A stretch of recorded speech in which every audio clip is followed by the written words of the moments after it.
क्रोध मनुष्य की जिंदगी का एक कड़वा सच है। और क्रोध हर व्यक्ति के अंदर 5 विकारों में से एक है।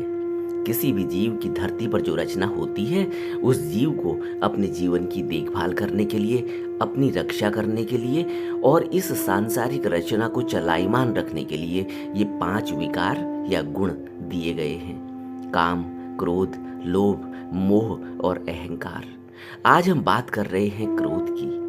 धरती पर जीव 3 प्रमुख चीजों पर टिका रहता है: भोजन, मैथुन और रहने का स्थान। जब भी किसी जीव को इन तीनों बताई हुई बातों में कोई रुकावट होती है तो वह अपनी उन 5 ताकतों का सहारा लेता है जिसका हमने ऊपर जिक्र किया।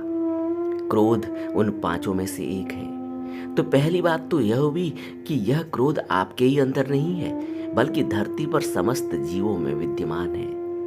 मनुष्य की उत्पत्ति, एवोल्यूशन, धरती पर सभी प्रकार के प्राणियों से धीरे धीरे विकसित होकर हुई है, जिसकी वजह से इसमें वो सारे गुण विद्यमान हैं जो अन्य प्राणियों में हैं, सिवाय एक गुण जो नीचे की योनियों में नहीं है, वह है सोचने और समझने की ताकत। जब मनुष्य को भी उसकी इच्छाओं और आशाओं की पूर्ति नहीं हो पाती या कोई अवरोध आता है तो वह उस अवरोध को दूर करना चाहता है।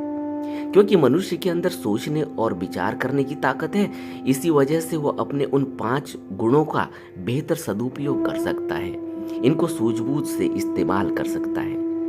क्योंकि मनुष्य की चेतना, अवेयरनेस इतनी जग नहीं सकी है जिसको हम विवेक की ताकत कहते हैं, वह साधारणतया बहुत ही सामान्य तरीके से और अनायास ही इन 5 ताकतों का दुरुपयोग कर देता है और उस दुरुपयोग के कारण कष्ट भी पाता है।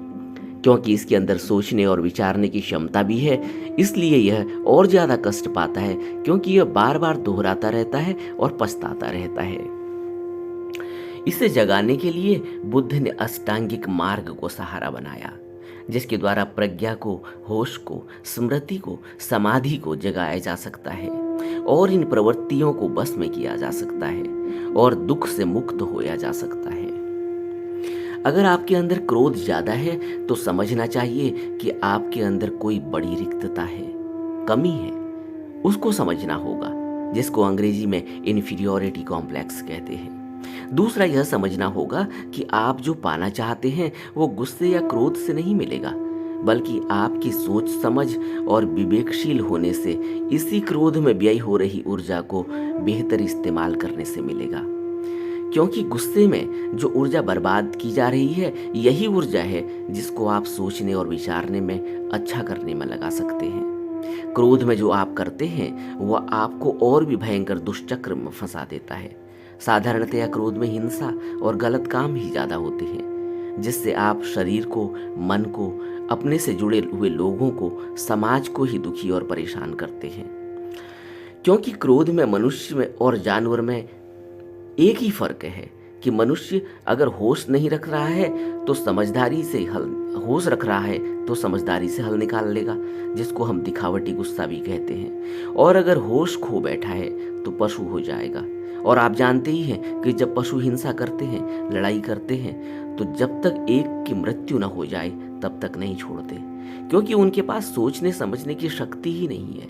वह इस लड़ाई का परिणाम नहीं जानते। मगर मनुष्य को परिणाम का पता है कि अगर उसने किसी को मार डाला तो उसकी सजा भी मौत ही हो सकती है या उम्र कैद। और परिणाम जानकर भी जो हिंसा करे, क्रोध करे, वो पशुवत ही है।